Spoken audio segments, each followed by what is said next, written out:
professional game designer for about 3 years. I sold rights to a board game, went over to Vietnam, led a company with 3 other people, had about 50 employees there. Went to the Philippines, took a break, and then came here and started doing some consulting, and just like to share what I know. So, this event is sponsored by the Game Crafter.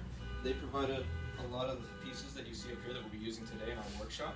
So it is a 1-hour workshop. We're actually going to maybe rush that, squeeze it down to 45 minutes, because we got another class of somebody coming in at 5 p.m. All right? So we'll do about a 1-hour workshop, 1-hour lecture, followed by as much of time for the workshop as we have. You'll be doing a hands-on prototype. You'll be taking a game concept that I start you with. You'll play through it, identify some of the problems or some of the things where it can grow, and then you'll be given some challenges, and you'll have to match some new features or fix some features to obtain those goals. All right? If you're interested in the classes, everybody should have a sheet. Prices break down like this. 1 class is $50. A set of 4 classes is $40. 12 classes are $30 each, depending upon how you prepay.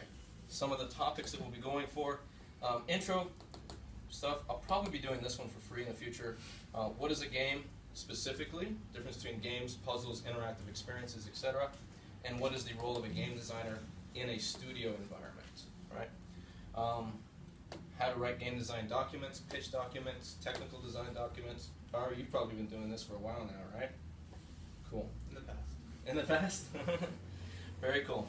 And we'll go through things like progression systems, the user experience, proper brainstorming.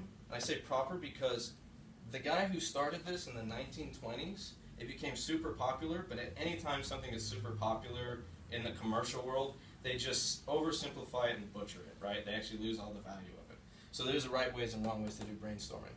And then, of course, prototyping, Photoshop, very basic stuff, but what a game designer needs to know about Photoshop, making mock-ups and wireframes, etc. Not going to teach you to be artists, because I'm not.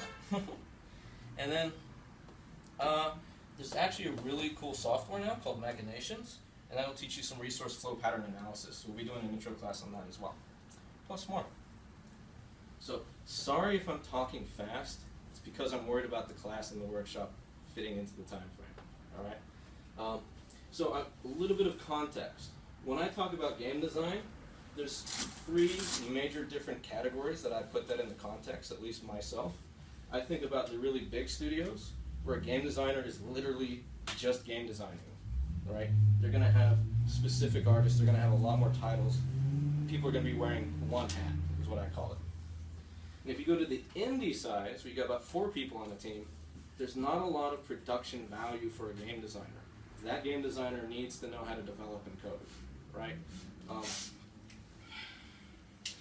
Just to give an example, when you have your production cycle simplified, you're going to have everything that's pre-production, and that'll include concept, design, just generally pre. Then you'll have production, and you might have maybe marketing and launch. Right, just a basic overview of everything. Should have done that outside of it. Okay. The game designer is going to be super, super busy here, working with outside clients, internal clients, investors, CEOs. He might not be speaking directly with them, but it's better if he is. You might have a producer, right, who interacts with the CEOs and the investors specifically. It's his job to really represent the team, keep the money flowing. But it is really good if you're part of those calls somehow, so that you can really get their full idea, right? You don't want it to, it's like whispering in one person's ear and him telling the next person, the next person, the next person. The more people that get in the way, the more chance of confusing what the actual vision of the product is. So, design-wise, game designers and concept artists start very high in activity here. As they start to pick up, though, and go to the product phase, production, they're going to taper off, and unless they have other skills, they're not really that useful for the production team, except maybe back towards the end when you get back to balance and tuning. Sound about right? So, if you're looking to get into the job market, really helpful if you pick up some development skills and some artist skills. That's kind of the basics, right? If you're going to look at a pyramid of who you need the most, probably going to be art, then development, and then everything else. It used to probably be development then art, but everything is super, super art intensive now. But anyway, I'm going to be teaching game design classes. If you're a developer, these are helpful for you so that you can understand the process better. If you're going to go indie, definitely going to want somebody with design skills on your team as top of the development skills. If you're an artist, helps you with that. And if you want to move into concept artist and helping the game designer get his message across, or if you just want to make cool games.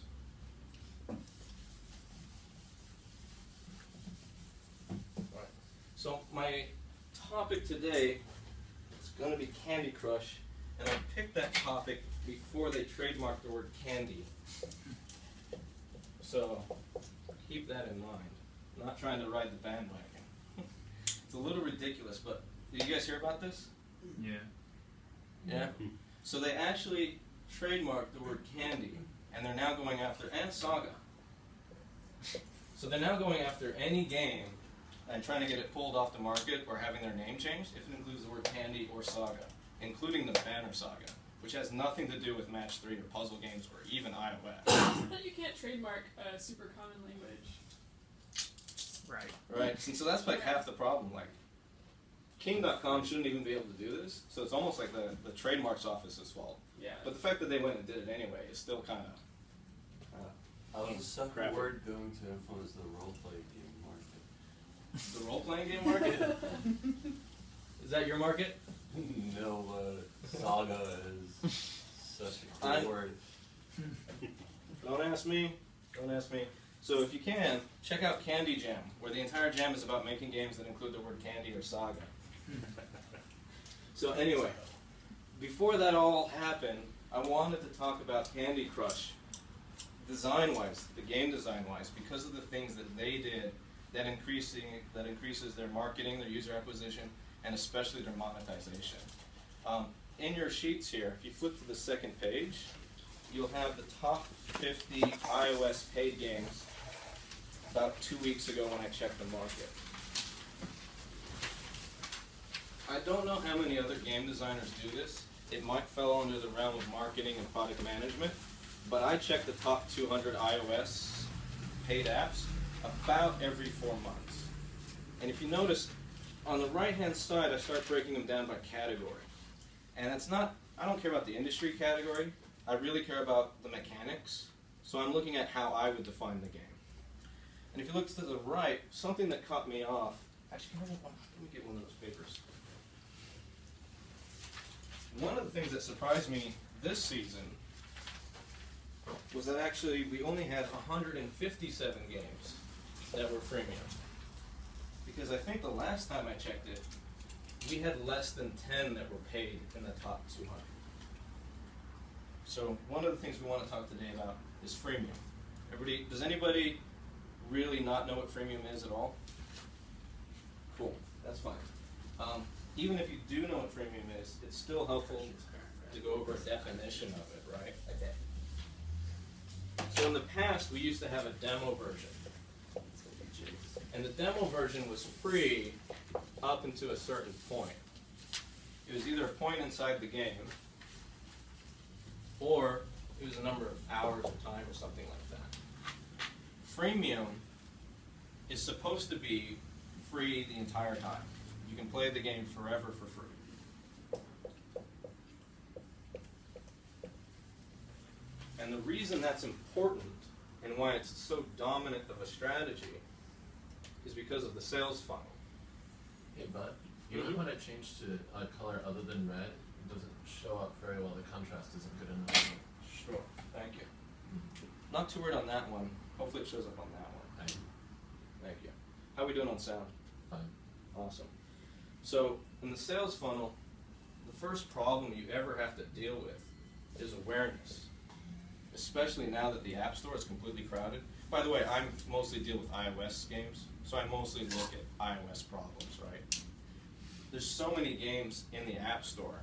The question is how do you get noticed and how do you get downloads? So the first thing you deal with in this sales funnel is the awareness. The second thing is contact.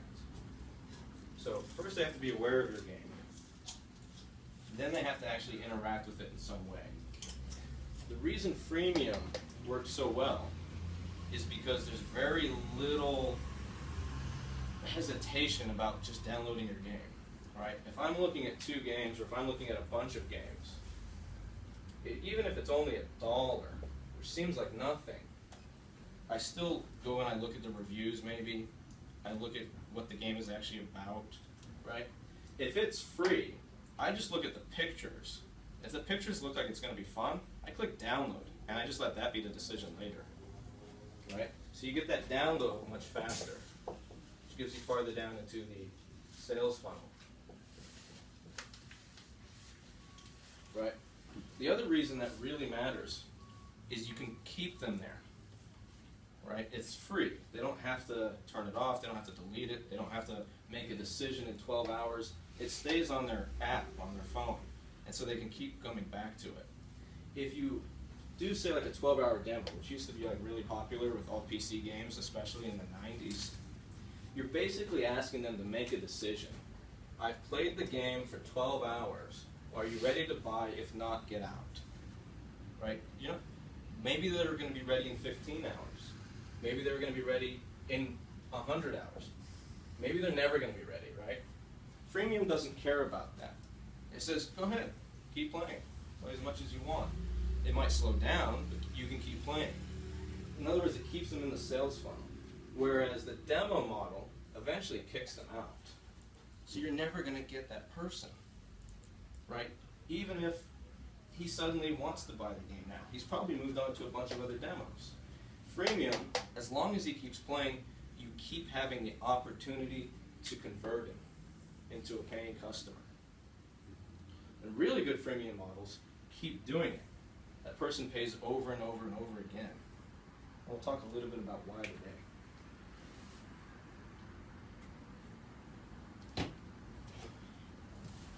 Has anybody here not played Candy Crush? Cool. Keep it that way. No. But there are some things we can learn from it. So Candy Crush is in the casual field, and it's a match 3. And of match 3, I look at ones that differ between being arcadey and being puzzly. And Candy Crush is more puzzle than arcade style. Whereas I look at Bejeweled Blitz as being more arcade style. I don't know if, I doubt it, but I don't know if Bejeweled Blitz was the first match 3 game ever, but they were obviously the biggest, most popular one before Candy Crush came along. So the difference is, Bejeweled Blitz puts you basically into the same game every time. You make a bunch of scores, maybe you get some achievements. If you get stuck on pieces, I think you just die. Whereas Candy Crush, every level is a different puzzle with multiple ways to solve it. Or I should say that every level has a different objective. Sometimes you clear out a certain segment of squares that are filled with jelly. Sometimes you just have to reach a certain score by a certain point. But it's a series of puzzles. In fact, last time I checked, they had 512 levels, which is a lot. So why does it make so much money? Well, number one, it's freemium. Everybody can just download it, right? You get a lot of people. The casual field gets the most downloads out of any of the other topics. They usually get the worst conversion rates, though. A game like a role-playing game or a collectible card game has the opposite effect. It might not get many downloads at all, but it usually has a core group of following players that convert very well. So what did Candy Crush do differently so that they could get so much conversion where everybody else wasn't? I'm not going to talk about their marketing strategy of buying TV ads in Hong Kong, because it doesn't really apply to game designers. But what they did do is they have a very unique layout scene. Normally when you play a game, or I'll describe 3 models rather. the early models, you would come to your title screen, and from there, you could hit play, you could hit store, and you could hit a bunch of other things. Then you might be taken to a level select screen. Then you go to gameplay. Play until you die, or play until you finish it, play until you pass the level. Then you get taken to some sort of results screen, either game over or yay, you did it. And most of the other ones used to just take you back to the title menu. And I bring this up because it's really important. The entire play loop is like this. I don't remember where I got the number. Somebody told me at least that with this layout, which I call the lonely store method, after somebody goes to the store once, because I remember you'll browse around and check everything, but after they've been there a couple times, they drop to less than 10% of the active players ever going back to the store. So if that's where you're selling stuff, they're not even seeing it.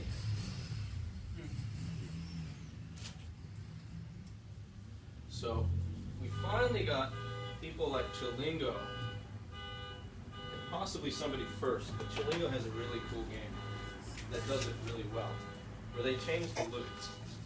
Which game?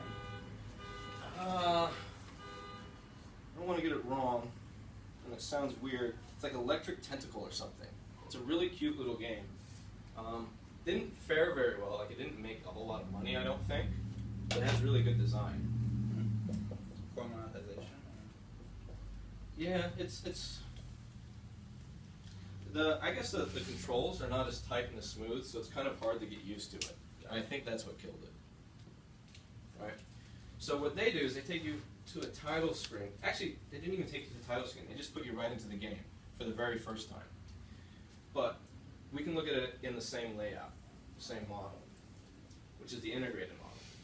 After that, they take you to play. Then they take you to level select. Then they take you to the game.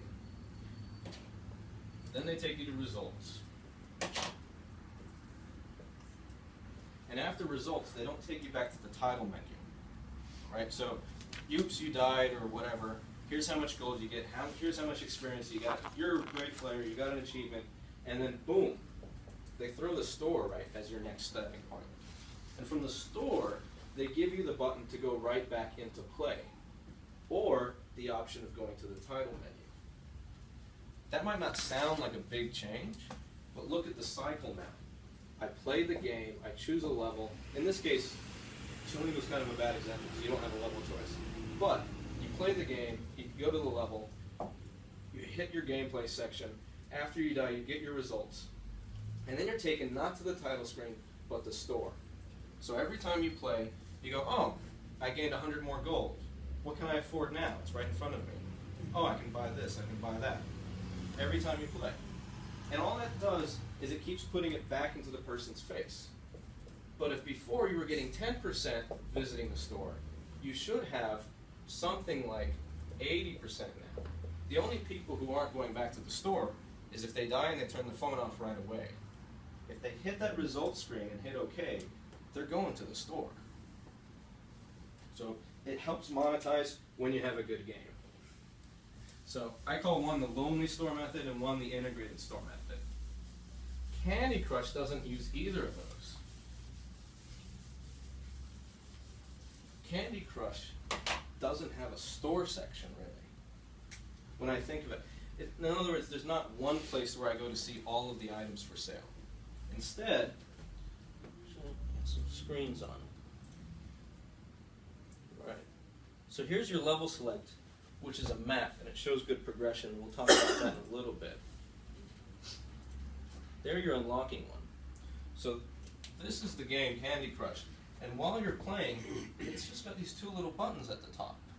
It doesn't even tell you what they are. I don't think they even flash. They're doing nothing to draw your attention to it. But you see it in every game, and they're kind of cute and colorful. So you can tap on one, and it says, boom, would you like to spend 99 cents and get this, and here's what it does. Right? And it's silly, right? Maybe, but it's great because you have 3 sections basically to Candy Crush. You have the level select, which is that map that you're walking around on. Then you go to gameplay. There it's got two little things where you can buy. And when you die, it always asks the same question. Would you like to spend $1 and get 3 to 5 more moves? I think it's 3, but it might be 5 now. They did a big update in December. And then you go right back to the level select, which also, once you unlock them, which I think is a great mechanic, right? That has 3 things you can buy. And eventually you unlock a 3rd thing here.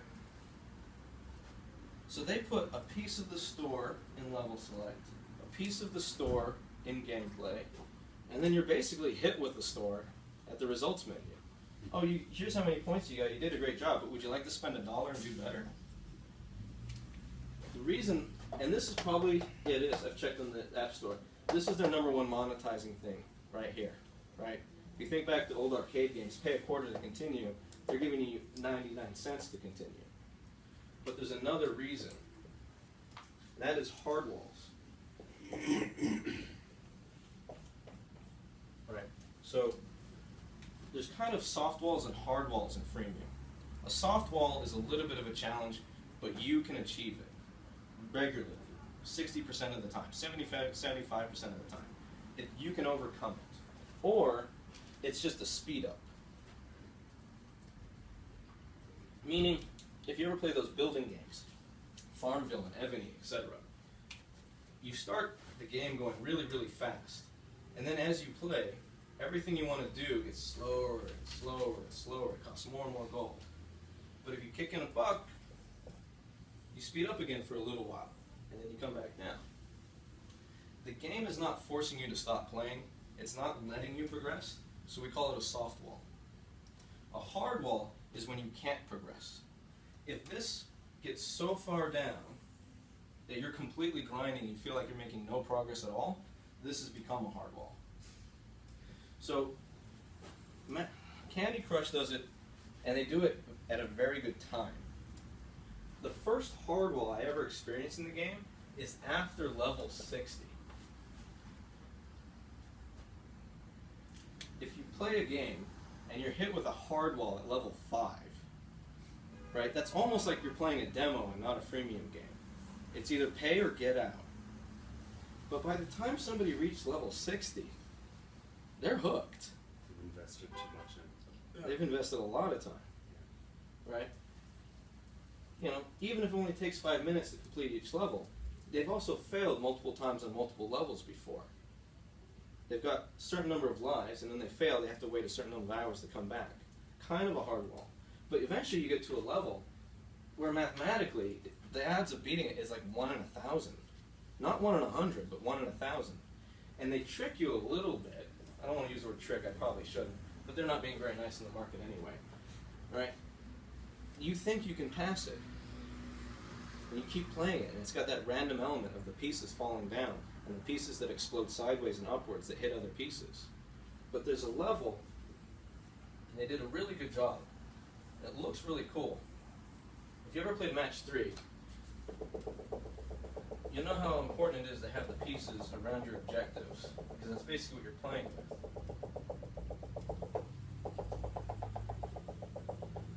So, this part is what's called the jelly. And it's double jelly. So you have to make a Match 3, or explode this pieces 12 times to clear out that jelly. That's the objective of the level. What they do, though, is they don't let you move any of the pieces here. It's all hidden. And then you can only move the pieces here and here. And that matters because you can't connect these two jellies. It's really hard. Basically what happens is you need about 30 to 40 moves to finish the stage, and they only give you about 28. My numbers could be off. They could be giving you 32, but my point is you need more. Even if something drops down and you get a free move, you still need like 8 of those to get past the level. What they've done is they've basically created a hard wall that you don't even really notice unless you play it 100 times. What level is that at? It's after 60. I went back and looked at, I'm trying to find the actual level, and I went back and looked at the walkthroughs, and I still can't find it, but it was at that point. I know it's at that point because it's at a certain bend in the map, And that's where everybody I know stops playing, including me. Unless they want to pay money. Which they do. A lot of people do. Amazing. But, I mean, if you're getting the value for what you pay, then it's not. Oh, I'm not knocking the okay. freemium model. I'll knock King all day. Okay. But not mocking the freemium model. They actually did a good job. Like, I hate to say it at this point, but the reason we're talking about Candy Crush is because they're one of the freemium games that did it right. They did a really good job of keeping you in the game.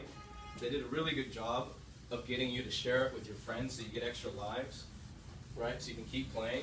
They did everything right. That's why we're talking about them. If I brought up a bad game, a bad freemium game, can't turn it into an hour discussion.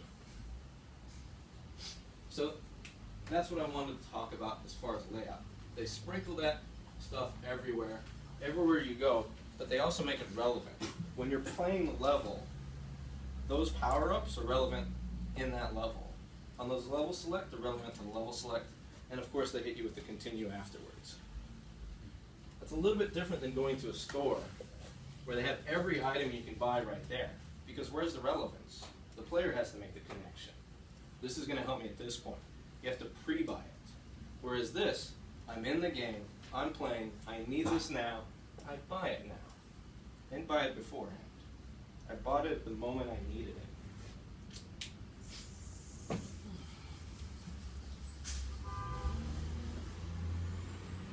The other thing they did, and this is really important for all games, but they did a really good job with their level. Does anybody know who their level designer is?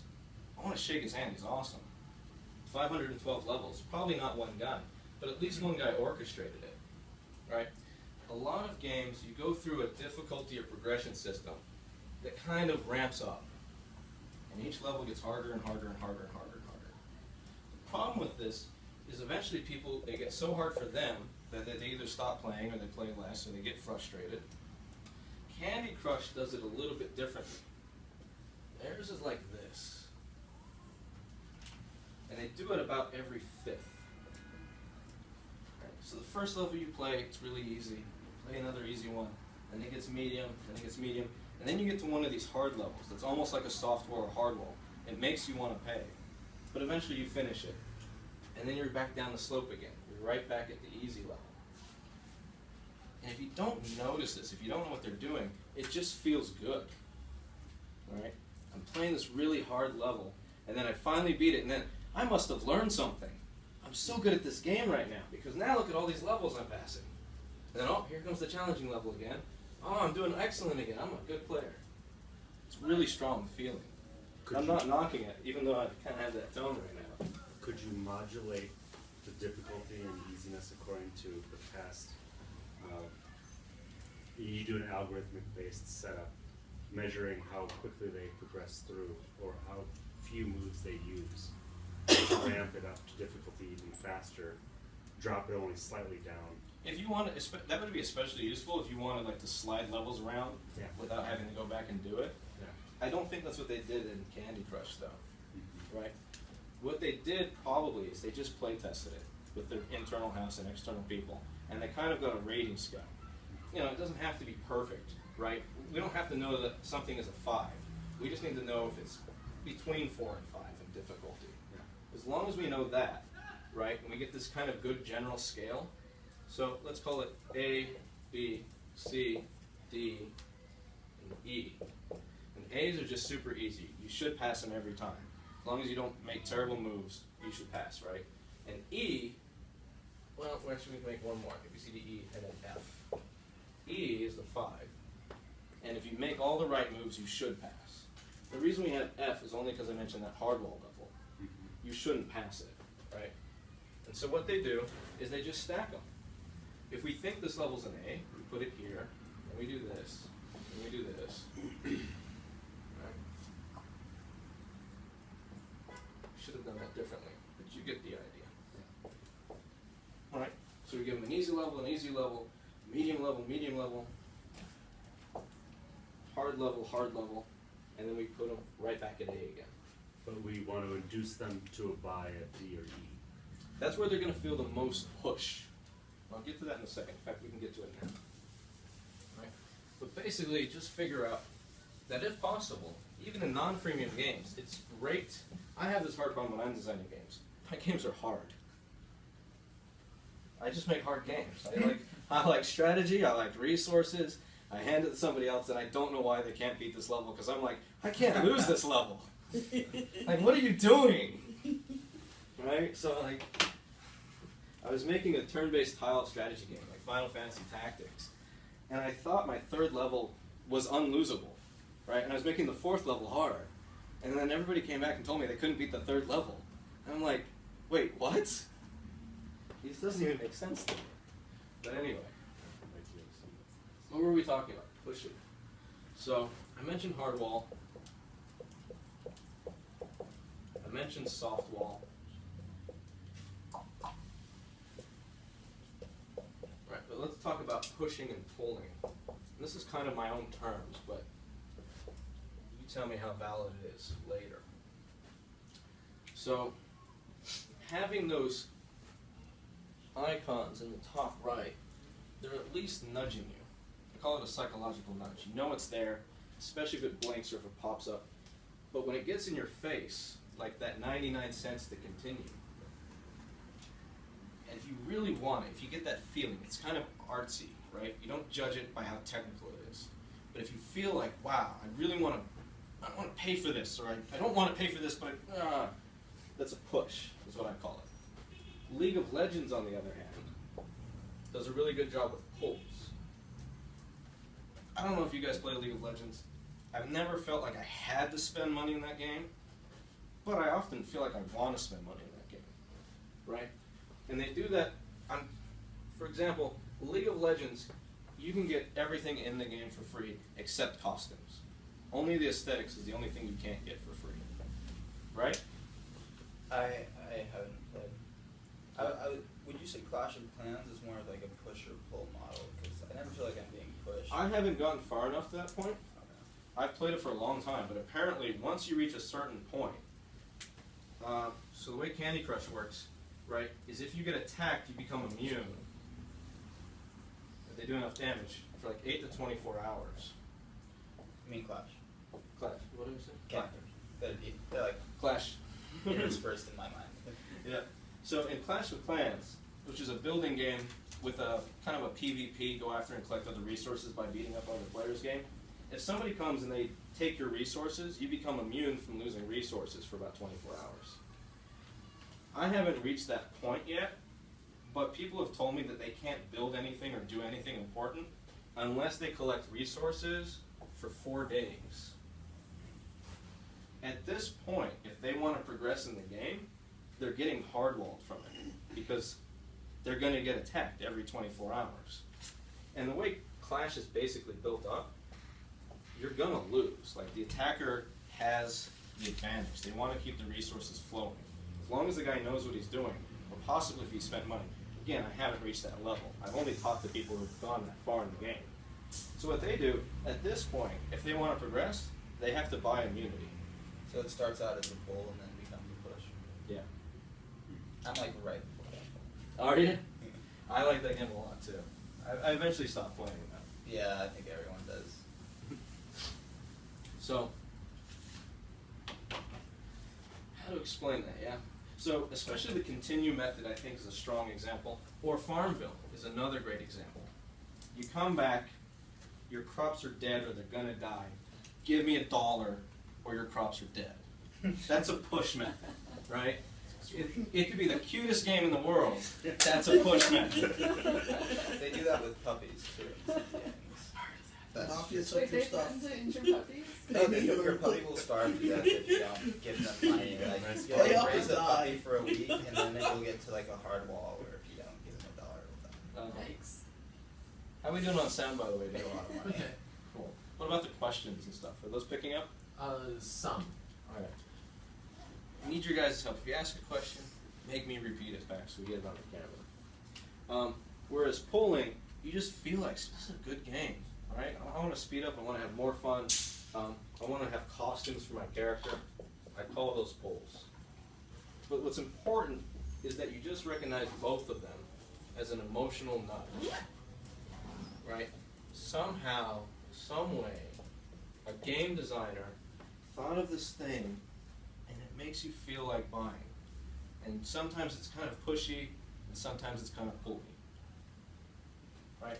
Generally, when we talk about freemium, and you hear a game designer say, well, what they're doing is unethical or bad, really it just means that they're very pushy. And if you hear that they like the way that they did it in that game, usually what they're saying is very pulley. Just two different ways to look at it. So Candy Crush has a pull and a push. Candy Crush has these things before the level that'll help you in the level, but you don't have to buy them. But when you get to that hard wall, to the level that you just can't beat, that's a push. Right? So we talked about levels, talked about variety, talked about this. What else do we have to talk about? What's that? It just reminds me a lot of a casino setup. He said it reminds him of a casino setup, and it really does. Slot machines, by the way, if you look at the top 50, I didn't put the categories there. There's a ton of slot machine games, casino games, and poker games in the top 200 right now. Right? That's because they're casual games, people know how to play them, they go to the store looking for them, they find one that's free, they pop it, they download it, and then what makes it monetized, though, is how well they've set up the game design and how well they've set up those emotional feelings when you're playing the game. All right? Keep drawing you back in, make loud noises, make the screen flashy when something wins, and then eventually hit you by making you run out of coins or giving you costumes. Running out of the coins, by the way, and not being able to play the game, kind of a push mechanic, right? Can't play anymore unless you give me $1, right? But buying like maybe a martini glass to put on your poker table that other people see while you're playing, it's kind of a pulley thing. Don't need it. This stuff works. Sadly, yes. The way I look at it, everything we spend money on, a lot of money, is entertainment value. I can go to the grocery store, spend $30 and eat for a week. I go out Friday night with my friends, I ain't getting out of there by spending $30, no way. Only difference is entertainment. And you find it pretty much on anything we buy. Bags, purses, jeans, going to the movies. Show me where it's different. So I'm going to start to wrap this up so we make sure we have enough time for the workshop.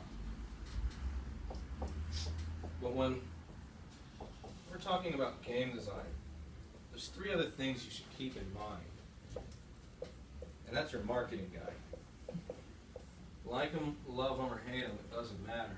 He's there to help you and really make money, right?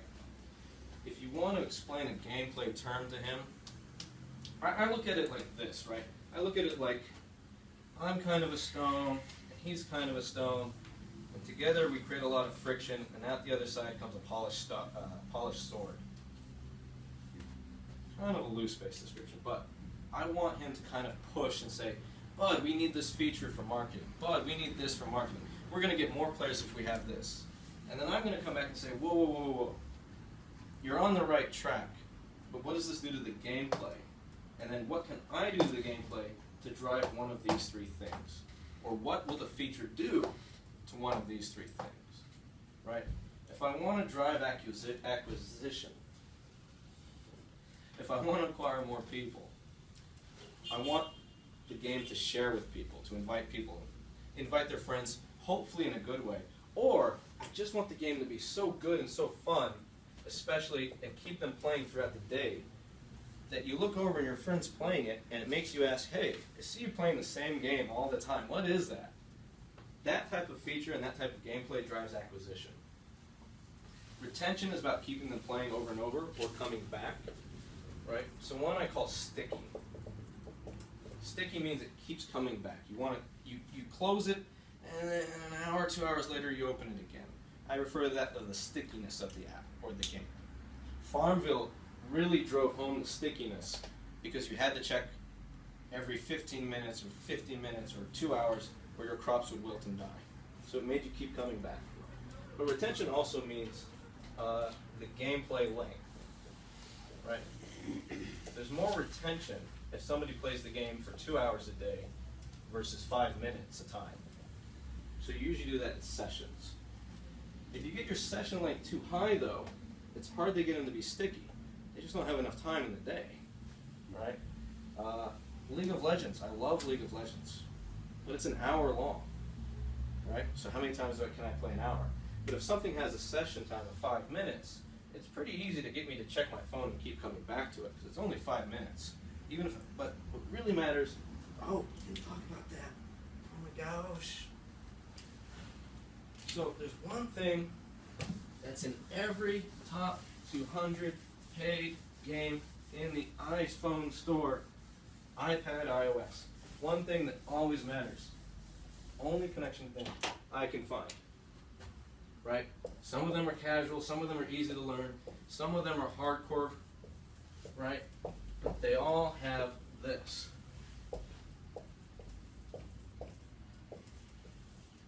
And that is a sense of progression, right? This is why there's so many building games in the top 200. Clash of Clans is probably the best one out there right now, but there's tons of them.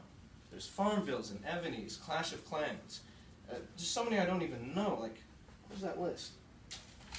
Kingdoms of Camelot. Right? What is that? Dragon City, Underworld Empire. All of these things. I think, that's mud. Right, but just look at how many builders I put on this list. Especially in the top. Clash of Clans, Modern War, Game of War, Heyday, Pet Rescue. All of these things are building games.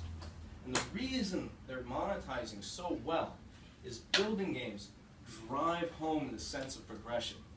Everything you do in a building game is driving progression. Every time I make gold, that is a permanent keepsake. I've made the gold until I've spent it.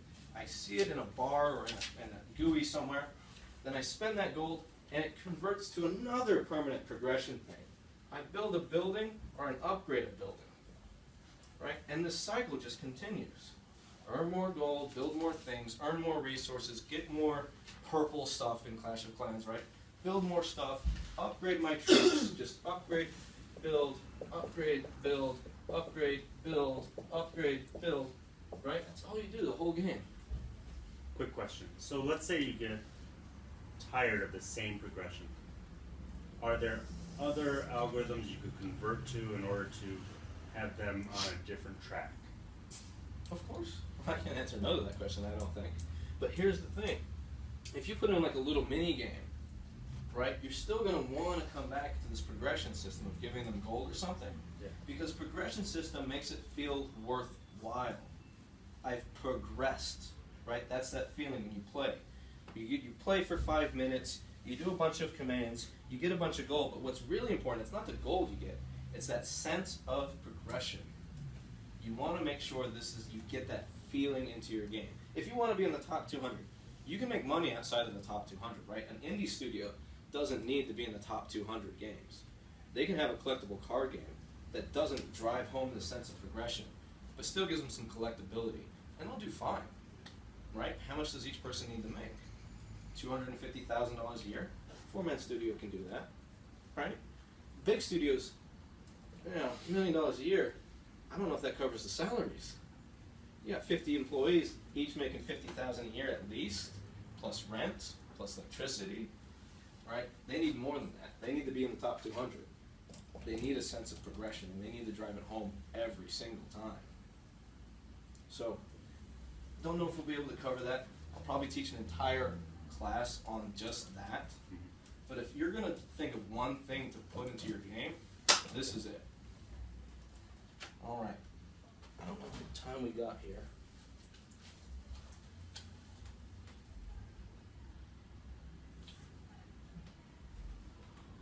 Oh, this is a good time to wrap up. But, questions? You didn't talk about the monetization. There was monetization, acquisition, and... Good point, when we had the three things. So with Repeat the monetization, question. think back to all of the things that we talked about just before, right? You want to build in a psychological nudge. You choose which type you want. It's totally fine, okay? But think about those nudges. Think about where will my player want to spend money, or where will my player even have to spend money? And then figure out how you want to build that in.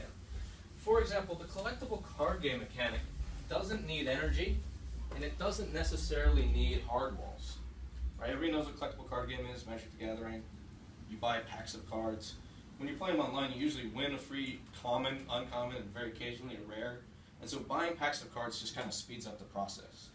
The reason that game doesn't need to worry about its psychological pushing and pulling so much is it's built right into the game. Anything that's super collectible like that already has its pushes and pulls. You just have to make sure you have super strong gameplay, and especially being noticed. You know, how do you get your game noticed? You've already got the monetization model for that built in, right? The collectible card game.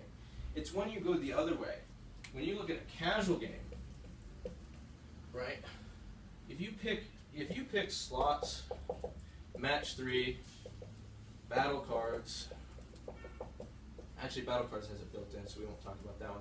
If you pick something else that's super casual, that gets a lot of downloads, that's when you want to think, what am I going to do to monetize, right? Because it's not built into the system. Slots, you run out of coins, but what if you didn't do that? What if you had a slot machine system that only paid upwards? So on average, 6% of the time you win, you're never going to run out of money, right? So that's when you need to think, how can I monetize? You know, because I'm not pushing them. How can I push them? How can I pull them? What can I encourage to spend their money on? If you want to go back and research another game where it doesn't have, like, it's freemium, it's just up and up, right? There's no running out of coins, and you want to know who did a really good job of this and sold their company to Disney for millions of dollars, look at Club Penguin. They're silly mini games, but it's a great example if you want to research something. More questions? People who what age pay for the this Candy Crush the most? What age? The demographic, that is a good question. So the question was, Candy Crush, what is their demographics? Which is something I forgot to talk about today, but we're going to have to do it in another class. Right? How much time I want to spend on this? So quick breakdown. There's a big difference between 8-year-olds, 13-year-olds, 18 to 25, and then it's kind of more sketchy, right, with 30 plus, right? Demographic, and then you get, of course, male, female, and then you get all kinds of other stuff. But those are kind of the very big starting places. Candy Crush is dominating 30 plus female.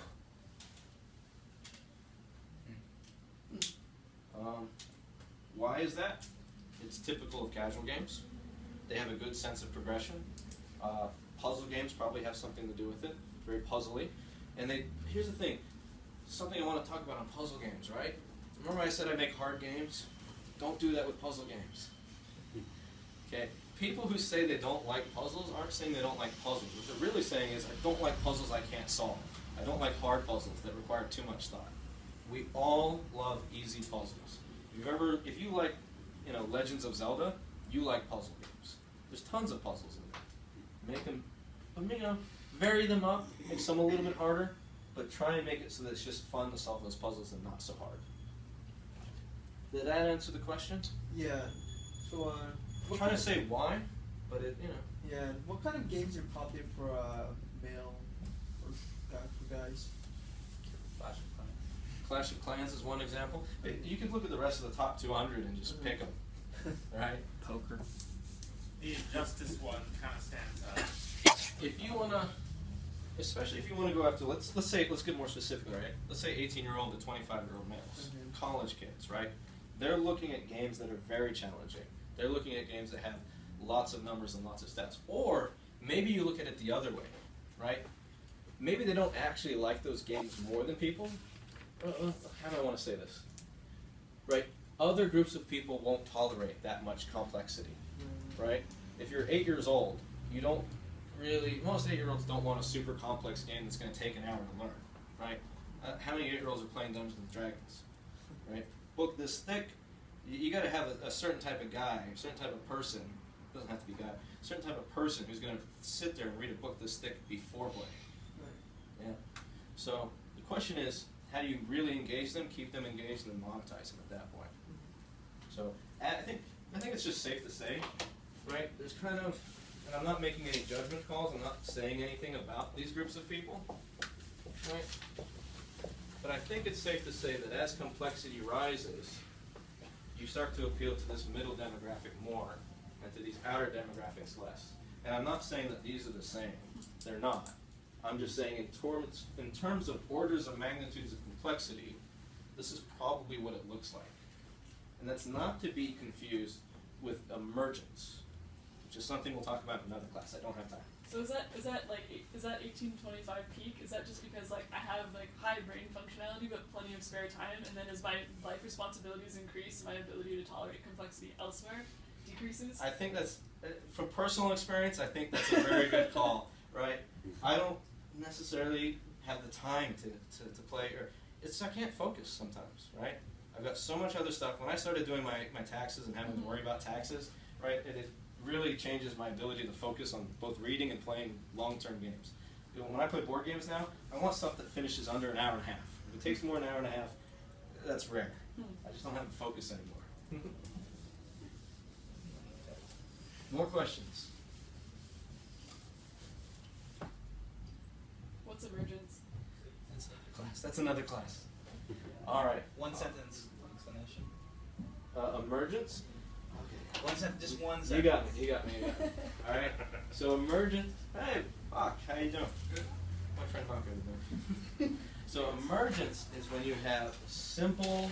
On the outside, the game looks simple, right? You're looking down at it and you're going, this game's really simple. I can learn these rules in 5 minutes.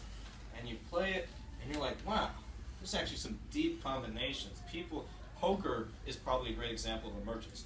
The rules almost have very little to do with the skill of playing poker, right? It's everything else, right? So the more effects and the more metagame, if you know the word metagame, the more metagame that comes out of simple rules is a very clear indication of emergence gameplay or emerging gameplay. That's the one sentence. We're done.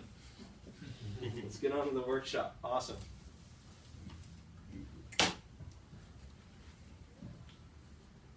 All right. Cool. If you want to take a break, bathrooms are downstairs. We can grab the food from the middle level and bring it up.